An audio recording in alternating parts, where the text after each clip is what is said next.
രഹസ്യങ്ങളുടെ പിന്നാമ്പുറങ്ങൾ തേടുന്ന സീക്രട്ട് ഫയലിലേക്ക് സ്വാഗതം.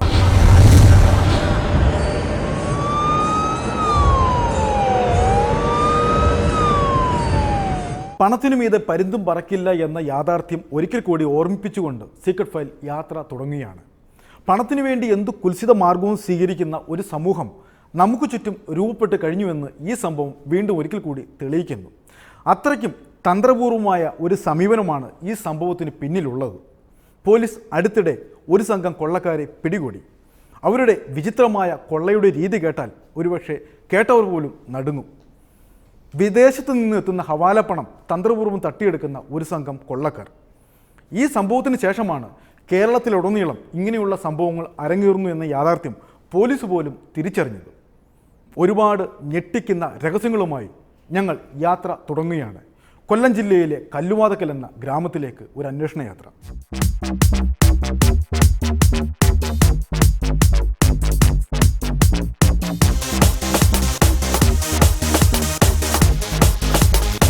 ഇന്ന് അബ്ബാസ് എത്തും. 11 മണിയുടെ വിമാനത്തിൽ തിരുവനന്തപുരത്തിറങ്ങും.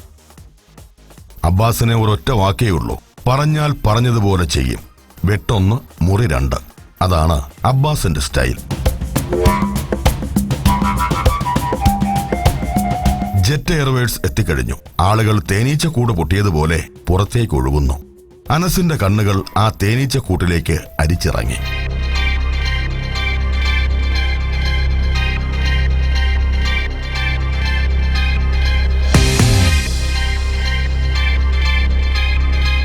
അത് രാവിലെ മുതൽ വിമാനത്താവളത്തിൽ കാത്തു നിൽക്കാൻ തുടങ്ങിയതാണ്. 22 വയസ്സുകാരന്റെ കണ്ണിൽ ആ രൂപം ഉടക്കി. അനസിന്റെ മനസ്സു മന്ത്രിച്ചു. അതെ, ഇത് അബ്ബാസ് സാഹിബ് തന്നെ.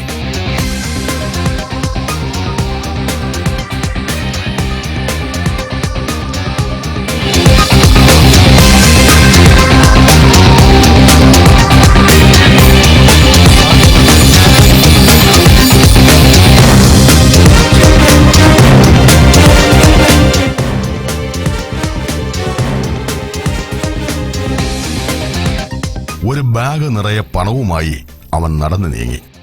കോടിക്കണക്കിന് രൂപയുടെ ഭാരവുമായി അയാൾ ആദ്യ ലക്ഷ്യസ്ഥാനത്തേക്ക് കുതിച്ചു.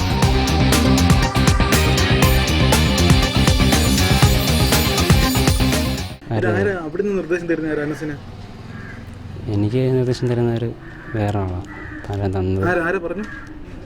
എല്ലാം ഒരിക്കയാണെങ്കിൽ കൊണ്ട് തന്നത് കണ്ടിട്ടുണ്ട്. അവരുടെ ഭാഗത്തൊക്കെ ന്യായമായിട്ടുള്ള കാര്യങ്ങളാണല്ലേ? ആ, ഓക്കെ, അത് കുഴപ്പമൊന്നുമില്ല.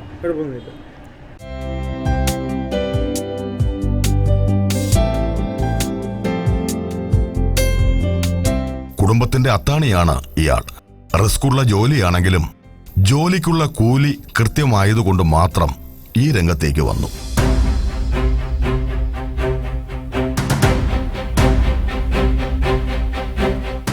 മാസത്തിൽ ചില ദിവസങ്ങൾ മാത്രമാണ് ഈ ജോലിക്ക് വേണ്ടി മാറ്റിവെക്കുന്നത്. തന്നെ പോലെ ഇതേ ജോലി ചെയ്യുന്ന നിരവധി പേരുണ്ട്. ഓരോ ജില്ലയിലും വിശ്വസ്തരായ ആളുകളെ മാത്രമാണ് നിയോഗിച്ചിട്ടുള്ളത്.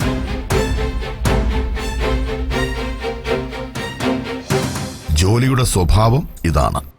വിദേശത്തു നിന്നും രേഖകളില്ലാതെ കൊണ്ടുവരുന്ന പണം അതുമായി ബന്ധപ്പെട്ടവർക്ക് സുരക്ഷിതമായി എത്തിച്ചു കൊടുക്കണം. അത് ചിലപ്പോൾ ലക്ഷങ്ങളാകാം, അല്ലെങ്കിൽ കോടികളാകാം.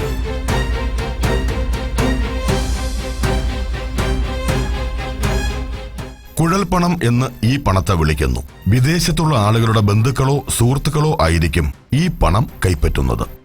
ജോലി കുറവാണെങ്കിലും പണം കൊണ്ടുള്ള കളിയായതുകൊണ്ട് സംഗതി റിസ്കാണെന്ന് അനസിനറിയാം.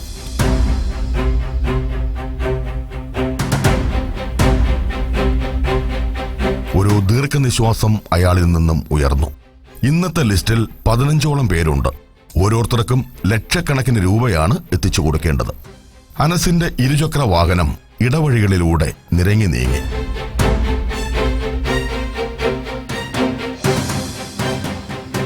ആൾപ്പാർപ്പില്ലാത്ത ഏരിയയിൽ വരാൻ പറഞ്ഞിട്ട് അവിടെ നിന്ന് വരുമ്പോൾ തന്നെ ഇവർക്കറിയാൻ വരുമ്പോൾ ഒരിക്കലും ഇവരുടെ 25,000 രൂപ മാത്രമായിരിക്കില്ല. ഒരു ബണ്ടിൽ ക്യാഷ് ഉണ്ടാവും. ഒത്തിരി ആൾക്കാർ കൊടുക്കാനുള്ള ഏറ്റവും കുറഞ്ഞത് 10 ലക്ഷം മുതൽ 30 ലക്ഷം 40 ലക്ഷം രൂപ വരെയുള്ള പണമായിട്ടായിരിക്കും വരുന്നത്. വരുമ്പോൾ ഇങ്ങനെ തടഞ്ഞു നിർത്തി ആക്രമിച്ച് കീഴ്പ്പെടുത്തി ബാഗ് തട്ടിപ്പറിച്ചുകൊണ്ട് പോയി കവർ ചെയ്യുന്ന രീതിയാണ് പാരിപ്പള്ളിയിലും അരങ്ങേറിയത്.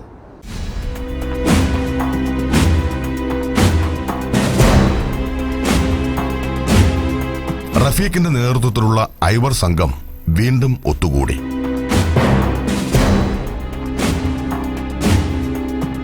അടുത്ത ഓപ്പറേഷനുള്ള സമയമായിരിക്കുന്നു. നാളിതുവരെയായി ഓപ്പറേഷനുകൾ പലതും കഴിഞ്ഞു.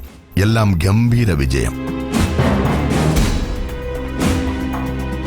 ഒരുത്തൻ പോലും തങ്ങൾക്കെതിരെ തിരിഞ്ഞിട്ടില്ല. തിരിഞ്ഞാൽ അവൻ തന്നെ ആദ്യം കുടുങ്ങും. റഫീഖ് സംഘാംഗങ്ങൾക്ക് നിർദ്ദേശം നൽകി കഴിഞ്ഞു. ഓരോരുത്തരും ചെയ്യേണ്ട ജോലിയും വിശദീകരിച്ചു. എളുപ്പത്തിൽ ലക്ഷാധിപതിയാകാൻ ആകുന്നതിന്റെ ആദ്യ ചവിട്ടുപടികൾ.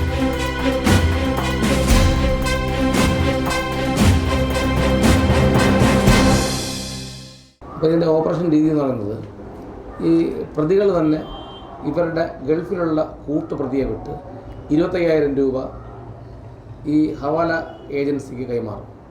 ഏതൊരു നമ്പറും കൊടുക്കും, ഫോൺ നമ്പർ കൊടുക്കും. ഈ ഫോൺ നമ്പറിൻ്റെ പ്രത്യേകത വെച്ചാൽ ഈ നമ്പർ മറ്റാരെയും മുമ്പ് വിളിക്കില്ല. ഈ ഓപ്പറേഷൻ കഴിഞ്ഞാൽ ഈ നമ്പർ അങ്ങ് മാറ്റുകയും ചെയ്യും. അപ്പോൾ അതിൻ്റെ കോൾ ഡീറ്റെയിൽസ് എടുത്താൽ പോലും മുമ്പും മറ്റാരെയും കോൺടാക്ട് ചെയ്ത് കാണില്ല, ഇതിന് ശേഷവും ആരെയും കോൺടാക്ട് ചെയ്യില്ല. അപ്പോൾ ഇതൊരു ഫേക്ക് ഐഡിയോ ആയിരിക്കും. ഇങ്ങനെ അന്വേഷിച്ച് പോകുമ്പോൾ ഇങ്ങനെ ഒരാളുണ്ടാവില്ല. അഥവാ ഉണ്ടെങ്കിൽ തന്നെ അത് ഇന്നസെൻ്റായ ഒരാളായിരിക്കും. അത് അയാൾക്ക് ഇങ്ങനെ ഒരു ഒഫൻസ് ഉള്ള കാര്യം പോലും അറിയാൻ പറ്റില്ല. അപ്പോൾ അങ്ങനെ 25,000 രൂപ കൊടുത്തിട്ട് ഈ പൈസ ഇന്നടത്ത് ഏൽപ്പിക്കാൻ പറയും. ഇത്രാം തീയതി നാട്ടിൽ പൈസ എത്തുമെന്ന് പറയും. ആ ദിവസം അങ്ങോട്ട് ഫോൺ ചെയ്തിട്ട് ഇന്ന സ്ഥലത്ത് വരണമെന്ന് പറയും. അങ്ങനെ ഇവർ സാധാരണ ചെയ്യുന്നത് ആളൊഴിഞ്ഞ സ്ഥലങ്ങളിൽ വരാൻ പറയും.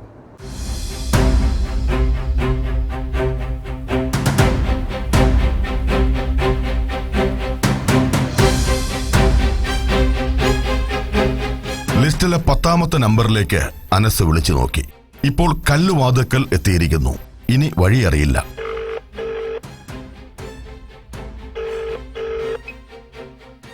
വഴി ചോദിക്കാൻ വീണ്ടും ആ നമ്പറിലേക്ക് വിളിച്ചു. പഴയതുപോലെ ആ ചേച്ചി തന്നെയാണ് ഫോൺ എടുത്തത്.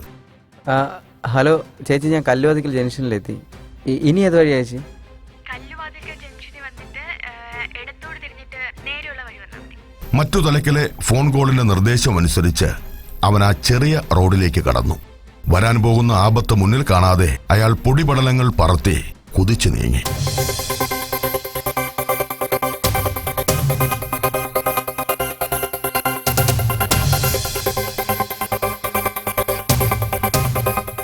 അപരിചിതരായ ആളുകളെ ആ ഗ്രാമപ്രദേശത്ത് കണ്ടിട്ട് പോലും നാട്ടുകാർ ശ്രദ്ധിച്ചില്ല. വഴിയാത്രക്കാരാണെന്ന് അവർ വിചാരിച്ചു. അപരിചിതരായ ആളുകളെ ഒരു മുൻവിധിയോടെ തന്നെ കാണണം എന്ന് അവർ ആദ്യമായി പഠിച്ചു. ഒരു കൊള്ളയുടെ പിന്നാമ്പുറ വിശേഷങ്ങൾ തുടരുന്നു.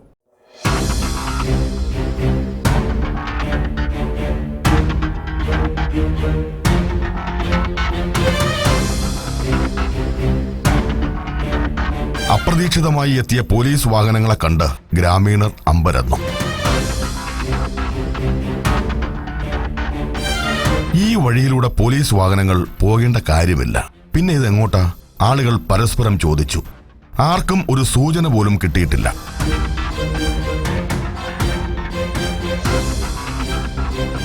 സർക്കിൾ ഇൻസ്പെക്ടർ ചന്ദ്രകുമാർ പ്രതികളെയെല്ലാം വാഹനത്തിൽ നിന്നും പുറത്തിറക്കി.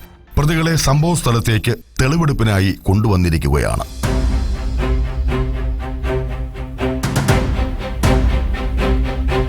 ഗ്രാമവാസികൾ അപ്പോഴാണ് യാഥാർത്ഥ്യം തിരിച്ചറിഞ്ഞത്.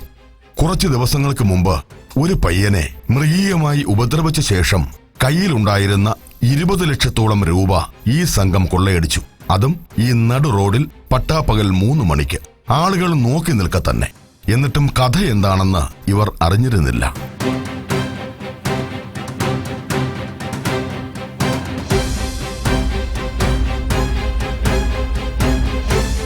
ഇല്ല, 2:30 മണിയായപ്പോൾ ഒരു സ്കൂട്ടർ അവിടെ മാത്രം ഇരുന്നായിരുന്നു. അത് പിന്നെ എൻ്റെ അടുത്ത് ചോദിച്ച്, ഇവിടെ ഒരാള് പിന്നെ ഒരു കാറിൽ പിടിച്ചിട്ടുണ്ടോ ഇത് കണ്ടാന്ന് ചോദിച്ചു. ഞാൻ കണ്ടില്ല. അപ്പോഴും ഞാൻ കണ്ടില്ലായിരുന്നു. ഈ സംഭവം നടക്കുന്ന നിങ്ങൾ എപ്പോഴും അറിയുന്നത്? അവിടെ ബൈക്കിരുന്നപ്പോൾ ഞാൻ ചോദിച്ചു, നിങ്ങൾ കുറേ നേരം ആയല്ലോ ഇവിടെ ഇരിക്കുന്നത്, എന്ത് കാര്യമെന്ന് ചോദിച്ചു. അപ്പോഴവർ പറഞ്ഞ് ഇവനെ ആരാ പിടിച്ച് വിട്ടോണ്ട് പോയി എന്ന് പറഞ്ഞു. അപ്പോഴേ ആൾ മാറി പിടിച്ചിട്ടോണ്ട് പോയാണ് എന്നെ ഇങ്ങ് വിട്ടെന്ന് പറഞ്ഞു. ഇല്ല, എനിക്കറിയത്തില്ല. ഞാൻ അങ്ങ് താഴെ മോളെ വീട്ടിൽ. ഇല്ല, നമ്മളാരും കണ്ടില്ല. ഞാൻ പത്രത്തിൽ വാർത്ത കണ്ടതാണ്, വാർത്ത വായിച്ചെന്നേ ഉള്ളൂ.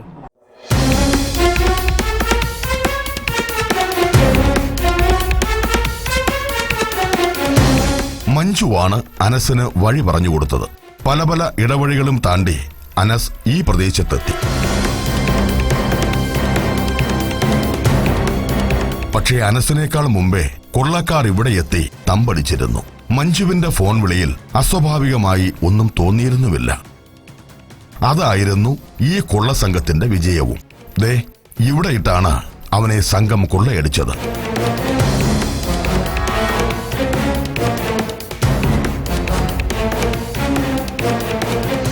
ഫോണെടുത്ത ഒരു ലേഡിയാണ്. ലേഡി പറഞ്ഞ് ഇപ്പോൾ ഇന്ന പാരിപ്പള്ളി ഇന്ന ഏരിയയിൽ ഒരു അമ്പലത്തിൻ്റെ നാഗരികാവ് അമ്പലത്തിൻ്റെ അകത്തോട്ട് വന്നാൽ മതി. അതിനകത്തോട്ട് വരുമ്പോഴത്തേക്ക് ഒരു ട്രാൻസ്ഫോമർ ഉണ്ട്, അതിൻ്റെ അകത്തോട്ടുള്ള വഴി കയറി വന്നാൽ മതി, ഞാൻ പുറത്തേക്കാന്ന് പറഞ്ഞു. അതൊക്കെ വഴി അറിയാമായിരുന്നു? ഞാൻ ചോദിച്ചോ വന്നത്. അങ്ങനെ പുറത്തിറങ്ങി നിൽക്കാമെന്ന് പറഞ്ഞാൽ ഞാൻ കുറച്ച് മുമ്പോട്ട് പോയി. അവരെ കണ്ടില്ല. അങ്ങനെ ഞാൻ പോയിട്ട് വിളിച്ചപ്പം പറഞ്ഞ് അത്രയും പറഞ്ഞോന്ന് വെച്ചു. അവൻ പറഞ്ഞ് തിരിച്ച് അത്രയും പോകണ്ട, തിരിച്ചു വരാൻ പറഞ്ഞു.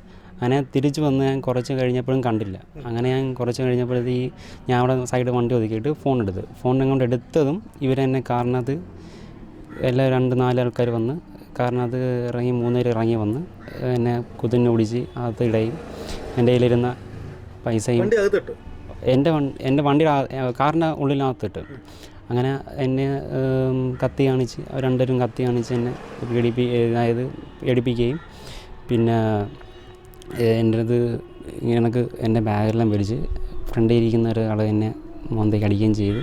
എന്നിട്ട് കുറച്ച് പാരിപ്പള്ളി ജംഗ്ഷൻ കറങ്ങി കുറച്ച് മുമ്പോട്ട് പോയപ്പോഴത്തേക്ക് എന്നെ ഒരു ഇടുക്കിൽ എന്നെ ഇറക്കി വിടുകയും തള്ളി വിടുകയും എന്നെ വിട്ടു. എന്നിട്ട് ഞാൻ അവിടെ നിന്ന് പോയി.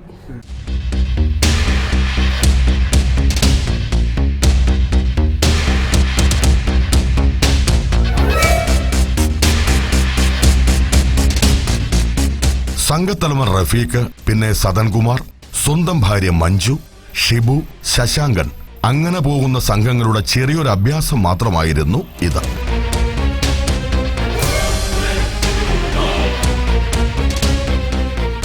ഇവർ ചെയ്തുകൊണ്ടിരുന്ന കൊള്ളകളെല്ലാം ഈ രീതിയിൽ തന്നെയായിരുന്നു.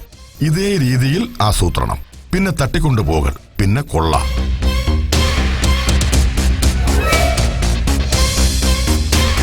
അങ്ങനെ കുഴൽപ്പണ മാഫിയകൾക്ക് ഈ സംഘം ഒരു വെല്ലുവിളിയായി തന്നെ മാറി. കാലങ്ങളോളം ഇവർ ഈ പ്രവൃത്തി ചെയ്ത് രസിച്ച് ലക്ഷങ്ങളുണ്ടാക്കി. പക്ഷേ പലനാൾ കള്ളന്മാർ ഒരിക്കൽ പിടിക്കപ്പെട്ടു.